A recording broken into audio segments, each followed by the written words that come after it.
Um dos maiores paradoxos de toda a antiguidade esconde-se nas areias escaldantes do deserto do Sinai, uma contradição tão profunda que desafia a própria lógica. Pense comigo. A serpente é universalmente conhecida nas antigas escrituras como a representação suprema do mal, da queda e da traição. No entanto, em um momento de desespero e morte absoluta, o próprio Criador ordena que uma estátua de serpente seja forjada. Um ídolo de bronze levantado no meio do acampamento, com a promessa de curar aqueles que estavam morrendo. Como o símbolo da maldição pôde se tornar o instrumento da salvação? Porque Deus, que havia proibido estritamente a criação de imagens de escultura, instruiu seu profeta a fabricar exatamente uma figura de metal para ser venerada por um olhar. Essa ordem parece quebrar todas as regras estabelecidas até então. A resposta para esse enigma não é apenas um detalhe histórico. Ela esconde um código secreto, um prenúncio que ficou oculto por mais de 1500 anos, até ser revelado na calada da noite por uma figura histórica incomparável. Fique comigo, porque no final deste vídeo você entenderá o verdadeiro segredo por trás do bronze e do veneno.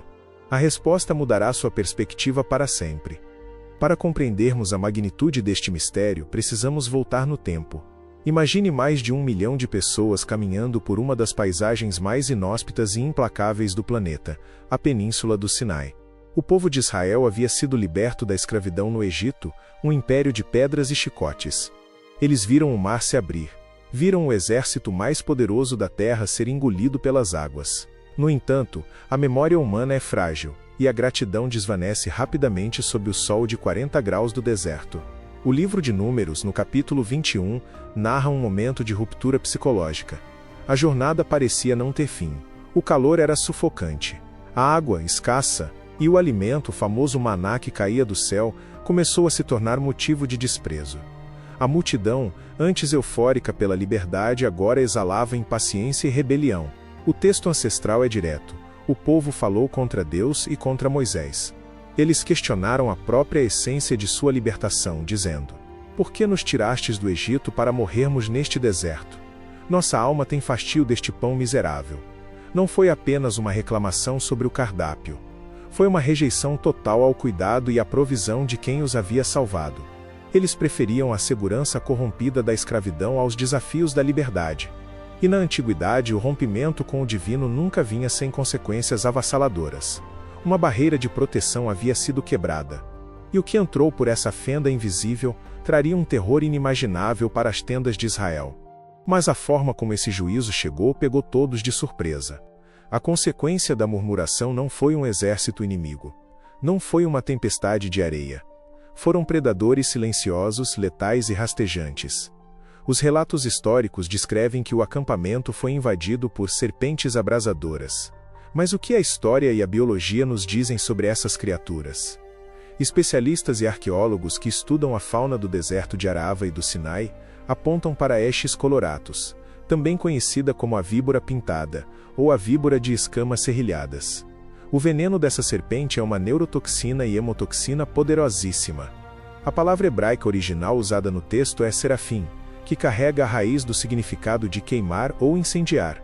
Quando uma pessoa era picada, o veneno causava uma inflamação extrema, uma sensação literal de que o sangue estava fervendo dentro das veias, acompanhada de sede insaciável e dor lancinante. O pânico se instaurou. O deserto, que já era uma prisão a céu aberto, tornou-se um corredor da morte. Homens, mulheres e crianças tombavam na areia, consumidos por uma febre abrasadora. O acampamento estava dominado por gritos e agonia. Aqueles que antes reclamavam da monotonia de seus dias, agora imploravam por um segundo a mais de vida. Foi nesse cenário apocalíptico que a ficha da multidão caiu. O orgulho cedeu lugar ao desespero. Eles correram até Moisés, reconhecendo seu erro, admitindo a rebeldia e suplicando por uma intercessão. Moisés, o líder exausto que havia sido alvo das pedras verbais do povo, curva-se e ora por eles. Qualquer pessoa esperaria que a resposta aos céus fosse um antídoto físico, a erradicação imediata das cobras ou uma chuva purificadora. Mas a instrução que Moisés recebeu é o que torna este evento um dos registros mais fascinantes da arqueologia bíblica. A resposta não fez sentido lógico algum, não houve receita de ervas, não houve a ordem para exterminar os répteis. A instrução foi perturbadora: faze uma serpente de bronze e põe-na sobre uma haste, e será que todo mordido que olhar para ela viverá. Tente se colocar no lugar de um israelita daquela época. O veneno está destruindo suas células. A dor é insuportável. E a cura proposta pelo seu líder não é um remédio, mas o ato de fixar os olhos em uma escultura de metal que tem a exata forma da criatura que o está matando. Era um teste brutal contra a razão humana. Aqueles que cederam ao orgulho, que exigiam uma medicina tradicional, ou que consideraram a ordem de Moisés uma loucura delirante, pereceram. Eles morreram afogados em sua própria incredulidade, mas aqueles que, no limite de suas forças, arrastaram-se para fora de suas tendas, levantaram suas cabeças pesadas e, com um último suspiro de fé, fixaram o olhar na serpente de bronze no alto do poste, sentiram o fogo apagar, sentiram a cura instantânea correr por suas veias. O bronze é pesado. Na antiguidade, ele era forjado no fogo suportando temperaturas extremas. Simbolicamente, nas escrituras, o metal forjado no fogo representa o julgamento. A serpente de bronze era a representação do mal sendo julgado, do veneno perdendo seu poder. Mas a história não para por aqui, e a arqueologia moderna tem algo impressionante a acrescentar a esse relato. Enquanto desvendamos as escavações arqueológicas que comprovam essas práticas no deserto, não se esqueça, ainda precisamos responder a maior de todas as perguntas. Por que Deus escolheu a forma da serpente, e o que isso tem a ver com a conversa secreta que mudou o curso do mundo séculos depois? Você pode se perguntar: existem provas históricas ou arqueológicas de artefatos semelhantes nessa região? A resposta é um contundente sim.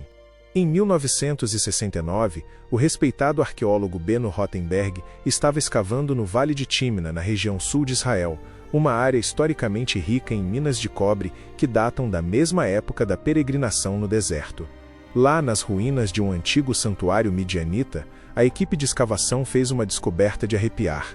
Eles desenterraram uma pequena serpente de cobre, incrivelmente preservada, com detalhes em ouro. Isso prova que a manipulação do cobre e do bronze para a fabricação de figuras de serpentes no contexto de adoração ou ritual no deserto não é um mito literário. É um fato arqueológico enraizado na cultura e na geografia exata descrita no livro de Números. A serpente, chamada de Neustan, permaneceu com os israelitas por centenas de anos após o evento no deserto, sendo preservada como uma relíquia histórica do poder divino, até o momento em que o povo começou a idolatrá-la de forma errada, forçando o rei Ezequias a destruí-la séculos depois. Mas o verdadeiro significado da serpente de bronze não estava preso no passado arqueológico de Israel. Ela era um espelho refletindo um evento futuro. Um evento que exigiria o maior sacrifício da história. Chegamos à resposta do nosso grande mistério. Avançamos mais de 1400 anos no tempo. A cena agora não é um deserto ensolarado, mas um terraço escuro em Jerusalém, sob a luz das estrelas. Um líder religioso da elite chamado Nicodemos procura um mestre carpinteiro na calada da noite. Ele quer entender como um homem pode ser salvo. Jesus de Nazaré olha para este acadêmico, conhecedor profundo de toda a história que acabamos de narrar, e entrega a chave que destranca o paradoxo do deserto. Ele diz as seguintes palavras no Evangelho de João, capítulo 3. E, como Moisés levantou a serpente no deserto, assim importa que o Filho do Homem seja levantado, para que todo aquele que nele crê não pereça, mas tenha a vida eterna. Foi uma declaração explosiva. A grande revelação é a seguinte: o veneno das serpentes abrasadoras era apenas uma sombra. O verdadeiro veneno mortal que corria nas veias de toda a humanidade era o próprio mal, a ruptura original, a desconexão com o divino e suas consequências mortais. E aqui reside o gênio do paradoxo. Assim como a serpente de bronze não tinha veneno em si mesma, mas carregava a aparência do que causava morte, Cristo se fez semelhante à humanidade caída. Ele nunca teve o veneno do erro em si, mas, como descrevem os textos antigos, ele se fez a encarnação do próprio mal na cruz, recebendo o julgamento de fogo representado pelo bronze. No deserto, não havia esforço físico capaz de curar o veneno. Ninguém se curou fazendo exercícios, pagando tributos, ou tentando sugar o veneno com a própria boca. A única exigência era a fé para olhar, para levantar a cabeça e confiar. Da mesma forma misteriosa, a cura para o vazio e a mortalidade humana não está em rituais inatingíveis, mas em um simples e profundo ato de olhar. Olhar para aquele que foi levantado no poste romano julgando o mal e oferecendo o antídoto da vida. O símbolo da morte tornou-se, através dos séculos, o maior emblema da vida. O mistério do deserto não era apenas um evento, era um mapa do tesouro que apontava diretamente para a redenção humana. Se essa revelação abriu a sua mente, e você quer continuar desvendando os mistérios mais profundos e sombrios da história e dos textos antigos, inscreva-se no canal agora mesmo. E me responda nos comentários, qual outro evento misterioso da antiguidade você quer ver estudado aqui? Deixe sua resposta e até o próximo vídeo.